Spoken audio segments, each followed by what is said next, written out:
খুলনায় ৩৩ লাখ টাকার প্রকল্পে ২৬ লাখ টাকার দুর্নীতি। ৭১ পত্রিকার সঙ্গে আছি আমি সাংবাদিক রহমান।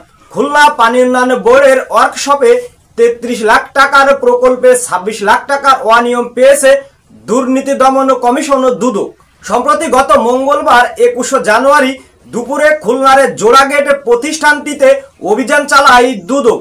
এ সময় প্রকল্পের সিভিল ও মেকানিক্যাল বিভাগে দুটি কাজের অনিয়ম দেখতে পান দুদক কর্মকর্তারা, যার মধ্যে মানহীন নিম্নমানের পুরাতন সরঞ্জাম ব্যবহার, কাজ শেষ হওয়ার আগে ঠিকাদারকে বিল প্রদান সহ নানা অনিয়ম প্রমাণ মিলেছে।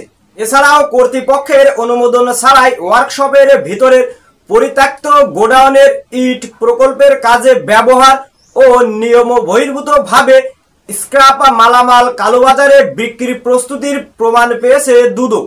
দুদকের খুলনার উপপরিচালক মোহাম্মদ আব্দুল ওয়াদুদ বলেন, খুলনা পানি উন্নয়ন বোর্ডের প্রজেক্টের একটি কাজে ছিল ৩২,৯৬,১০১ টাকা একটি কাজ, যার মধ্যে ৭টি আইটেমে রয়েছে ৫টি মেরামত যার স্বল্প মূল্য এবং ২টির মেকানিক্যাল যা ২৬ থেকে ২৭ লক্ষ টাকা হবে।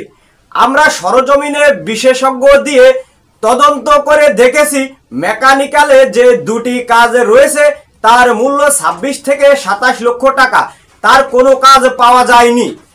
বাকি মেরামতের ৫টি কাজের মধ্যে রয়েছে ব্যাপক অনিয়মের চিত্র। এদের ব্যাপারে আইনি ব্যবস্থা গ্রহণ করা হবে। অভিযানে দুদকের ঊর্ধ্বতন কর্মকর্তা সহ গণপূর্ত ও সড়ক বিভাগের প্রকৌশলীরা উপস্থিত ছিলেন। আজ এ পর্যন্ত, দেখা হবে পরবর্তী সংবাদে। তত সময় বাঙালির জাতীয় কণ্ঠস্বর ৭১ পত্রিকার চ্যানেলটি সাবস্ক্রাইব করে আমাদের সঙ্গেই থাকুন। সবাইকে ধন্যবাদ জানিয়ে শেষ করছি। আল্লাহ হাফেজ।